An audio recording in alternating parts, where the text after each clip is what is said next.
Video number 24 के last तक हमने ये देख लिया था कि जो SN1 रिएक्शन के लिए रिस्पॉन्सिबल फैक्टर है वो क्या है। उस वीडियो नंबर 24 में हमने SN1 रिएक्शन की फुल फॉर्म देखी थी, कार्बोकेटाइन की स्टेबिलिटी देखी थी, उसमें न्यूक्लियोफाइल के बारे में थोड़ा देखा था कि SN1 रिएक्शन वो कैसे कंट्रीब्यूट करता है। वहीं पे हमने ये भी देखी थी कि SN1 रिएक्शन का जो फुल फॉर्म होता है वो यूनिमोलिकुलर न्यूक्लियोफिलिक सब्स्टिट्यूशन रिएक्शन होता है और इसको उल्टी साइड से पढ़ते हैं। अगर वो वीडियो आपने देखी होगी और अच्छे से देखी होगी तो शायद SN1 रिएक्शन इस वीडियो में 10 मिनट के अंदर भी ख़त्म किया जा सकता है। खैर देखते हैं SN1 रिएक्शन के बारे में। SN1 रिएक्शन के लिए हमने बताई थी वहाँ पे कि पोलर, प्रोटिक सॉल्वेंट का यूज किया जाता है। अब इसका यूज क्यों किया जाता है? अब SN1 रिएक्शन में बहुत सारे कंपाउंड में चलते रहते हैं। सबसे पहला जो हम देखेंगे वो है एल्काइल हैलाइड में, ALKYL alkyl halide. Alkyl halide में SN1 reaction, alkyl halide RX का जो कंपाउंड होता है और जहाँ पे X क्लोरीन, ब्रोमीन और आयोडीन। आप याद रखें पूरी ऑर्गेनिक केमिस्ट्री में सिर्फ एक ही जगह पे फ्लोरीन का यूज होता है, बाद बाकी कहीं भी यूज नहीं होता है फ्लोरीन का, और वो एक जगह है स्वार्ट रिएक्शन जहाँ पे हमें एल्काइल फ्लोराइड बनाने की ज़रूरत पड़ती है। उसके बाद पूरी ऑर्गेनिक केमिस्ट्री में कहीं भी हम फ्लोरीन का यूज नहीं करेंगे। या HbF4 बाल साइमन रिएक्शन, वहाँ पे भी एक जगह शायद यूज होता है। यानी HbF4 बता रहा हूँ मैं, फ्लोरीन का जो यूज होता है पूरी ऑर्गेनिक केमिस्ट्री में रेयर केस में होता है। तो यहाँ पे हम बता रहे थे अल्काइल हैलाइड के केस में X जो होगा वो क्लोरीन, ब्रोमीन या आयोडीन होगा, और अल्काइल हैलाइड में हम SN1 रिएक्शन चेक कर रहे हैं। तो हम क्या करते हैं, यहाँ पे कोई पोलर प्रोटिक सॉल्वेंट देते हैं, जैसे H2O दे देते हैं। बेसिकली ये कॉपी पे रिएक्शन नहीं चल रही होती, ये किसी कंटेनर में दे देते हैं, उस वाटर देते हैं, उसके बाद RX अल्काइल हैलाइड देते हैं। ये सॉल्यूशन में जाके क्या होता है कि RX जैसे ये है, और यहाँ पे हेलोजन है चूँकि इस पर डेल्टा निगेटिव चार्ज होगा, और यहाँ पे जो पोलर प्रोटिक सॉल्वेंट है OH और यहाँ पे ये H, OH और यहाँ पे ये H, इस तरह का मॉलिक्यूल बनता है यहाँ पे, और ये डेल्टा पॉजिटिव चार्ज होता है। डेल्टा पॉजिटिव और डेल्टा निगेटिव जो होता है सिंपली ये क्या करता है अल्काइल हैलाइड के X को स्नैच कर लेता है, यानी इसको, और यहाँ पे फिर डेल्टा पॉजिटिव होगा क्योंकि बॉन्ड बनने के लिए डेल्टा पॉजिटिव डेल्टा निगेटिव, यहाँ पे फिर डेल्टा निगेटिव। आप सिंपल बात याद रखो, ऑर्गेनिक केमिस्ट्री करने के लिए हमें सिंपल डेल्टा पॉजिटिव और डेल्टा नेगेटिव का भी अच्छा से यदि ध्यान हो आसानी से किया जा सकता है। बस ये डेल्टा पॉजिटिव और डेल्टा नेगेटिव सीखने के लिए पूरी ऑर्गेनिक रिएक्शन चलती रहती है। तो यहाँ पे जो क्या करता है, यहाँ पे ये सॉल्यूशन में पोलर प्रोटिक सॉल्वेंट यहाँ पे दे दिए, और ये अपना एल्काइल हैलाइड है। ये क्या करता है यहाँ से ये इसको स्नैच कर लेता है, जिसके कारण ये एक HX बनता है और बच जाता है यहाँ पे OH निगेटिव, और यहाँ पे एक R पॉजिटिव कार्बोकेटाइन बन जाता है। तो अब इस रिएक्शन में देखें, यदि इस सॉल्यूशन में देखें तो हमें तीन चीज़ प्राप्त हुआ, एक HX मतलब ये एसिड है, और एक ये न्यूक्लियोफाइल है। पिछली वीडियो में मैंने बताया था कि ये एक न्यूक्लियोफाइल है, एनायनिक न्यूक्लियोफाइल है क्योंकि इस पर एनाइन है, और ये एक कार्बोकेटाइन बन गया, कार्बोकेटाइन। और SN1 रिएक्शन के लिए एक कार्बोकेटाइन का होना और एक न्यूक्लियोफाइल का होना ये कंपलसरी कंडीशन है। अगर ये दोनों हमें प्राप्त हो गया तो उसके बाद हम आसानी से रिएक्शन को आगे फर्दर प्रोसीड करा सकते हैं। तो यहाँ पे पहला काम क्या हुआ कि यहाँ पे ये दोनों कैटलाइज करके यहाँ से इसको कार्बोकेटाइन बनाया, और सेकेंड स्टेप, ये फर्स्ट स्टेप होता है, और सेकेंड स्टेप में क्या होता है ये न्यूक्लियोफाइल इस पर अटैक कर लेता है और ये एक RNU कंपाउंड बनाता है। ये तो इसकी मैकेनिज्म हुई कि किस तरह से MECHANIS मैकेनिज्म की किस तरह से कंपाउंड रिएक्शन प्रोसीड करता है। तो पहला स्टेप क्या करना है, कार्बोकेटाइन बनाना है, यानी स्टेबल कार्बोकेटाइन बनाना है, सिंपल बात बोले। और सेकेंड स्टेप में क्या करना है, न्यूक्लियोफाइल को अटैक करा देना है। क्योंकि न्यूक्लियोफाइल जो अटैक कर रहा है वो स्टेबल कार्बोकेटायन पे अटैक कर रहा है, यानी ये रिएक्शन यदि सिंपल बोले तो न्यूक्लियोफाइल पे डिपेंड नहीं करते हैं कि प्रोडक्ट जो है प्रोडक्ट बनने में न्यूक्लियोफाइल कोई इन्फ्लुएंस करेगा। क्यों? क्योंकि हमेशा जो कंपाउंड बनेगा वो स्टेबल कार्बोकेटायन के करस्पॉन्डिंग बनेगा। इससे न्यूक्लियोफाइल का कोई मतलब नहीं कि न्यूक्लियोफाइल कैसा है। न्यूक्लियोफाइल का सिंपल इतना काम है कि जो स्टेबल कार्बोकेटायन बनेगा वहाँ पे जाके अटैक कर दे, वहाँ पे जाके सब्सटीट्यूट कर देना है। इसके अलावा न्यूक्लियोफाइल का कोई काम नहीं है। इसीलिए SN1 रिएक्शन को बोला भी जाता है कि ये न्यूक्लियोफिलिसिटी या न्यूक्लियोफाइल पे डिपेंड नहीं करता है। और इस रिएक्शन की और थोड़ी मैकेनिज्म पे यदि देखें तो यहाँ पे जो ये कार्बोकेटायन का जनरेशन है वो RDS स्टेप है। क्यों? क्योंकि आप सिंपल किसी कंपाउंड, RDS स्टेप मतलब स्लोएस्ट प्रोसेस है, आप यहाँ पे बॉन्ड तोड़ रहे हो, यानी ये RDS स्टेप है कार्बोकेटायन का बनना। और यहाँ पे न्यूक्लियोफाइल के अटैक करना, बॉन्ड बनना, ये एक फास्ट स्टेप होता है। और कार्बोकेटायन का बनना ऊपर से नीचे, ये RDS स्टेप होता है, रेट डिटरमाइनिंग स्टेप होता है। इसका यदि रेट लॉ लिखें तो रेट लॉ जो होगी न्यूक्लियोफिलिसिटी पे तो डिपेंड नहीं करता है, तो इसका रेट लॉ जो होगा सिंपल RX पे डिपेंड करेगा। ये इस तरह से, जहाँ पे इसका ऑर्डर जो होगा वो 1 होगा और इसकी मॉलिक्यूलरिटी भी 1 ही होगी। क्यों? क्योंकि एक ही मॉलिक्यूल RX बस इसमें पार्टिसिपेट करता है। वहीं हम एक ही मॉलिक्यूल मतलब पार्टिसिपेट करता है, न्यूक्लियोफाइल पे डिपेंड नहीं करता है कि न्यूक्लियोफाइल स्ट्रॉन्ग है या न्यूक्लियोफाइल वीक है। इस बात से कोई मतलब नहीं होता है SN1 रिएक्शन में कि न्यूक्लियोफाइल किस कैटेगरी में आता है। जबकि SN2 रिएक्शन में देखेंगे कि न्यूक्लियोफिलिसिटी पे वो डिपेंड करेगा कि न्यूक्लियोफाइल कितना स्ट्रॉन्ग है। न्यूक्लियोफाइल जितना ज़्यादा स्ट्रॉन्ग होगा SN2 रिएक्शन उतनी ज़्यादा फास्ट कर जाएगी। शायद बाहर से गीतों की आवाज़ आ रही होगी, यहाँ पे शादी वादी चल रही है, बट वो अपने कंट्रोल में है नहीं। ये तो SN1 रिएक्शन का बेसिक थ्योरी वाला पार्ट हुआ।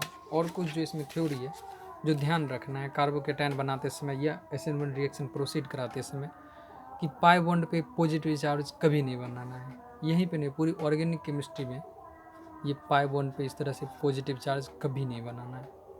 यहाँ पे H और यहाँ पे H2, ये कंपाउंड जो होता है ये हाईली अनस्टेबल होता है। और जो सेकेंड बात ध्यान रखना है कि ब्रिज हेड एटम पे ये इस तरह का जो एटम होता है, ब्रिज हेड पोजीशन जो होता है, वहाँ पे भी कार्बोकेटायन कभी नहीं बनाना है, वो भी हाईली अनस्टेबल होता है।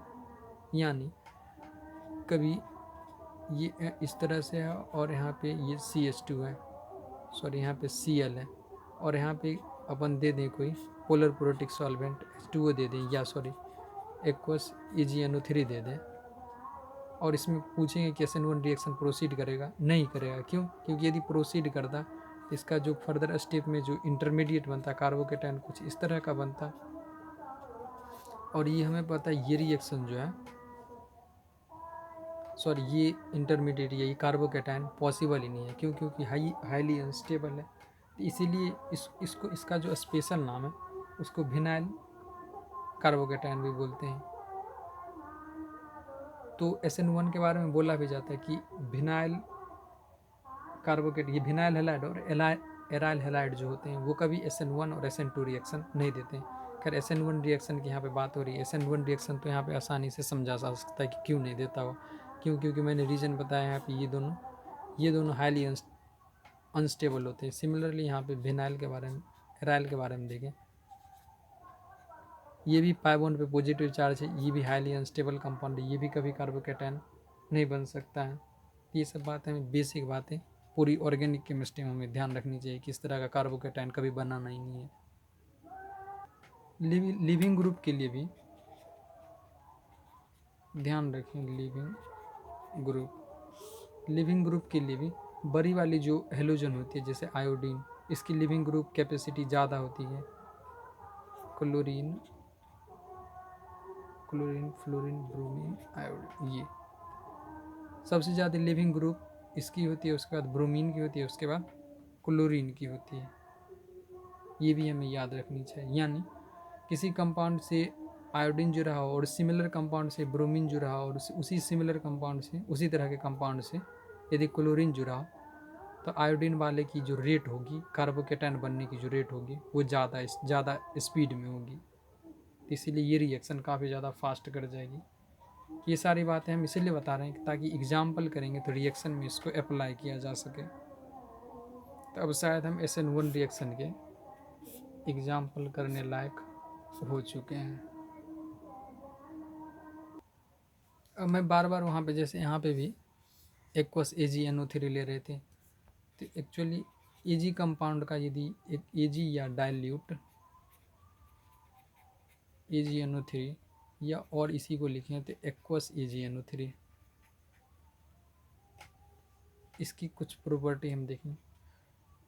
ये Ag या डाइल्यूट HNO3 AgNO3 या AgNO3, सबसे पहला बात हमें समझना चाहिए, डाइल्यूट AgNO3 का मतलब होता है इसमें और वाटर, या एक्वस AgNO3 का मतलब होता है कि इसमें वाटर ऑलरेडी प्रेजेंट है, या सिंपल Ag लिख दें।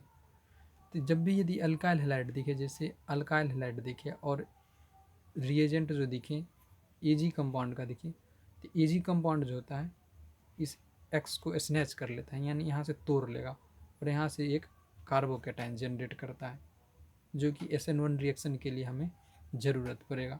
ये कंसेप्ट को याद रखना है कि कभी यदि Ag दिखे या डाइल्यूट AgNO3 या एक्वस AgNO3 दिखे और अल्काइल हैलाइड दिखे, तो वहाँ से X स्नैच कर लेगा ये Ag, और यहाँ से एक Ag, यदि क्लोरीन है तो AgCl बनाएगा, ब्रोमीन है तो AgBr बनाएगा, और ये सारे जो होते हैं प्रेसिपिटेट होते हैं, जाके आसानी से PPT के फॉर्म में सॉल्यूशन में बैठ जाएगा। कभी कभी तो इसका कलर भी इम्पोर्टेंट हो जाता है, AgCl शायद वाइट कलर का होता है। और AgBr के बारे में बोलें, AgBr जो होती है पेल येलो कलर का होता है, और AgI जो होता है वो डार्क येलो कलर का होता है। AgI ये पेल येलो, और ये जो होता है ये डार्क येलो कलर का होता है। तो एक कंसेप्ट इसको याद रखना है। सारे तो कंसेप्ट ही वैसे सिंपल, उतनी कोई ज़्यादा लेंदी नहीं है, ये कंसेप्ट भी याद रखना है हमें। यदि एक रिएक्शन देखें सिंपल, यहाँ पे क्या करते हैं, यहाँ पे एक ये कंपाउंड है, यहाँ पे Br लगा हुआ है, और इसमें क्या करते हैं कि AgNO3 दे देते हैं, डाइल्यूट AgNO3 लेना है और इसका रिएक्शन बना है। तो अभी हमने बताया कि यहाँ से जो रिएक्शन प्रोसीड होगी, जब भी Ag का कंपाउंड दिखे और हेलोजन दिखे तो क्या करता है, यहाँ से स्नैच कर देता है। तो इस तरह से एक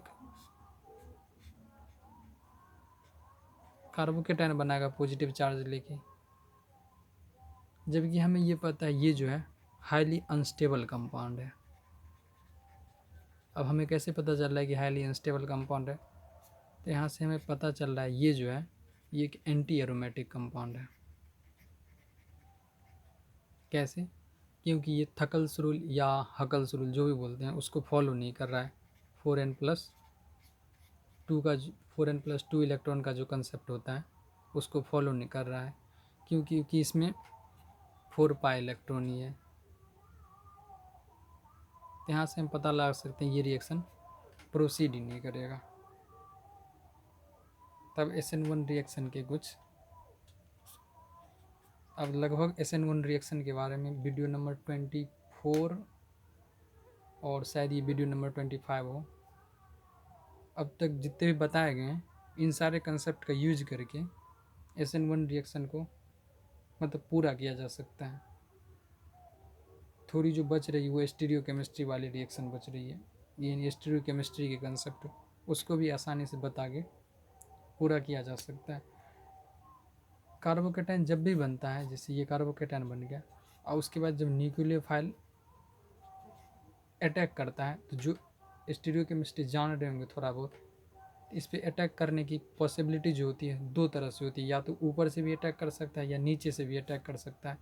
इसमें जो मतलब प्रोडक्ट बनता है वो प्लस माइनस और इसको DL से भी रिप्रेजेंट करते हैं स्टीरियोकेमिस्ट्री की लैंग्वेज में। तो दोनों प्रोडक्ट बनता है जो कि 50-50% बनता है, जिसका अल्फा जो होता है स्पेसिफिक रोटेशन वो 0 होता है। तो ये बातें भी हमें ध्यान रखनी चाहिए। और ये 50-50% इसी कंपाउंड को रेसिमिक मिक्सचर भी बोलते हैं। यानी इन जनरल यदि SN1 रिएक्शन प्रोसीड हो रहा है तो आप देखोगे रिएक्शन करते टाइम ही कि जो कार्बन है वो कायरल कार्बन बन जाएगा इन जनरल। और वहाँ जब कायरल कार्बन बन गया तो वहाँ से प्लस माइनस दोनों प्रोडक्ट बनेगा, इसीलिए हम उसको रेसमिक मिक्सचर बोलते हैं। बनने के लिए तो हम चाहें तो नीचे वाले कार्बन एटम की स्टीरियोकेमिस्ट्री फिक्स करके डायस्टीरियोमर, इनेंशियोमर कुछ भी बना सकते हैं। लेकिन इन जनरल यदि सिंपल कंपाउंड को लेके चलें तो वहाँ से रेसमिक मिक्सचर का ही प्रोडक्ट बनेगा। मतलब सिंपल बोले तो SN1 रिएक्शन को प्रोसीड करने के लिए हमें क्या करना है, कार्बोकेटायन बनाना है, उस पर न्यूक्लियोफाइल को अटैक करवा देना। यही सिंपल कंसेप्ट है SN1 रिएक्शन को करने के लिए। अब यहाँ से हम इसका एग्जाम्पल देखते हैं। ये मैं पेज ले लेता हूँ, यहाँ से पेज ख़त्म हो चुका है। सबसे पहले जो रिएक्शन लेते हैं, ये एक कंपाउंड है, यहाँ पे Br है और यहाँ पे एग्जाम्पल 1 है। आप वीडियो नंबर 23 में भी देखेंगे तो वहाँ पे हमने एक SN1 रिएक्शन का ही एग्जाम्पल लिया था, यानी जनरल बात जब कर रहे थे ऑर्गेनिक केमिस्ट्री की। तो वहाँ पे अब हम यहाँ से क्या करते हैं, एक HCOOH एक पोलर प्रोटिक सॉल्वेंट ले लेते हैं। क्यों? क्योंकि इसमें एसिडिक हाइड्रोजन है। तो सबसे पहला काम क्या करना है, इस रिएक्शन को पता लगाना है कि ये SN1 रिएक्शन से जाएगा। क्यों? क्योंकि ये पोलर प्रोटिक सॉल्वेंट है और यहाँ पे एक अल्काइल हैलाइड है। तो सबसे पहला काम क्या करना है कि इसका कार्बोकेटायन बनाना है। जहाँ पे जो ये हेलोजन जुड़ा हो वहाँ पे कार्बोकेटायन बना देना है। सबसे पहला काम ये बना। अब हमने कार्बोकेटायन वाले में देखा था कि स्टेबल कार्बोकेटायन बनाना है, क्योंकि यहाँ पे ये अंडरस्टूड है एक हाइड्रोजन भी होगा। क्या करना है, इसको शिफ्ट कराना है। ये मिथाइल है, ये भी मिथाइल है। और शिफ्टिंग का जो ऑर्डर हमने देखा था, H था, उसके बाद अल्काइल था, उसके बाद PH था। चूँकि यहाँ पे बस अल्काइल है और H है तो अल्काइल और H में हमें H का शिफ्ट कराना है। तो यहाँ पे लिखेंगे H शिफ्ट। यहाँ से ये H शिफ्ट होके यहाँ पे आ जाएगा और ये पॉजिटिव चार्ज H के पोजीशन पे चला जाएगा, ये इस तरह से। अब यहाँ पे ये 2 डिग्री से ज़्यादा स्टेबल, ये 3 डिग्री था, ये 2 डिग्री था। तो 3 डिग्री यहाँ पे कार्बोकेटायन बन गया। अब यहाँ से जो ये जो कंपाउंड है ये न्यूक्लियोफाइल की तरह काम करेगा। क्यों? क्योंकि इसका H जो होगा यहाँ पे ये Br को स्नैच करने में यूज हुआ होगा और यहाँ से ये जो है कंपाउंड ये इस पर न्यूक्लियोफाइल की तरह अटैक करेगा। कैसे? तो यहाँ पे मैं बता रहा हूँ। ये HC⋯O और O निगेटिव ये न्यूक्लियोफाइल है, ये जाके इस पर अटैक कर देगा। तो सिंपल यहाँ पे जो कंपाउंड बनेगा, ये H को नहीं दिखा रहा हूँ, यहाँ पे ये क्या करेगा, ये O इससे जुड़ जाएगा, C इससे और H इससे जुड़ जाएगा। यानी ये कंपाउंड का जो प्रोडक्ट बनेगा इस रिएक्शन का ये बनेगा। यदि इसको हम यहाँ पे अटैक करवा देते तो हमें गलत हो जाता है। तो इसमें हमने 2 बातें देखी। सबसे पहला काम किया गया कि H का शिफ्ट यानी रीअरेंजमेंट देखा, और सेकेंड में हमने न्यूक्लियोफाइल को अटैक करवा दिया। ये न्यूक्लियोफाइल अटैक हो रहा है। तो पहला स्टेप में कार्बोकेटायन बनाना है, स्टेबल कार्बोकेटायन, और सेकेंड स्टेप में न्यूक्लियोफाइल का सब्सटीट्यूट करवाना है। यही पूरी SN1 रिएक्शन में डिफरेंट एग्जाम्पल लेके चलते रहेंगे हम। एग्जाम्पल नंबर 2 जो है, एक ये कंपाउंड है। यहाँ पे हम क्या कर रहे हैं कि ये इस तरह से Br ऐड कर रहे हैं और यहाँ पे एक एक्वस एसीटोन डाल देते हैं इसमें। अब हमें ध्यान रखना चाहिए कि कंपाउंड में कभी भी एक्वस दे रखा होगा ना, तो वहाँ पे जो न्यूक्लियोफाइल होगा वो OH निगेटिव होगा न्यूक्लियोफाइल। ये बात हमें ध्यान रखना चाहिए। जब भी एक्वस हो, चाहे वो एक्वस AgNO3 ही क्यों ना हो, ये रिएक्शन को कैटेलाइज करने के लिए होता है। सिमिलरली AgNO3 रिएक्शन को फास्ट रेट प्रोवाइड करने के लिए, और न्यूक्लियोफाइल OH होगा। बस हमें न्यूक्लियोफाइल पहचानना है कि न्यूक्लियोफाइल किस कंडीशन में क्या होगा। तो यहाँ से जो SN1 की रिएक्शन जाएगी, काम क्या करना है कि यहाँ से हमें ये दोनों Br को हटा के यहाँ पे कार्बोकेटाइन बनाना है। अब हमें रिंग एक्सपेंशन का कंसेप्ट यहाँ पे लगाना पड़ेगा। क्यों? क्योंकि एक साइक्लिक कंपाउंड है और उसके एक्सो कार्बन एटम पे, यानी साइक्लिक से जुड़ा हुआ फर्स्ट कार्बन एटम पे पॉजिटिव चार्ज है। तो हम क्या करेंगे, 1 2 3, 2 3 को तोड़ देंगे, 1 3 को जोड़ करके यहाँ पे 2 पे पॉजिटिव चार्ज लाएंगे। तो ये जो कंपाउंड बनेगा ये कुछ इस तरह का बनेगा। पिछली वीडियो में हमने इसके बारे में डिटेल से बताई थी। और यहाँ पे 2 पे पॉजिटिव चार्ज दे देंगे, ये कुछ इस तरह का कंपाउंड बन जाएगा। अब यहाँ पे भी देखें, यदि इसको अच्छा से बना लें इसी कंपाउंड को, तो ये कुछ 6 मेंबर का रिंग इस तरह से बन जाएगा। और यहाँ पे इसके बगल वाले पे पॉजिटिव चार्ज, ये कंपाउंड तो बन गया। अब OH को, न्यूक्लियोफाइल को यहाँ पे भी नहीं अटैक कराएंगे। क्यों? क्योंकि यहाँ पे शिफ्टिंग, यहाँ पे तो हो गया एक्सपेंशन, रिंग एक्सपेंशन। ये सारे हार्ड प्रॉब्लम है। सिंपल भी प्रॉब्लम किया जा सकता है। हार्ड क्या है, सिंपल कंसेप्ट पता हो तो तुरंत किया जा सकता है। और नेक्स्ट जो क्या करेंगे, यहाँ से चूँकि यहाँ पे हाइड्रोजन है नहीं, तो यहाँ पे मिथाइल शिफ्ट कराएंगे।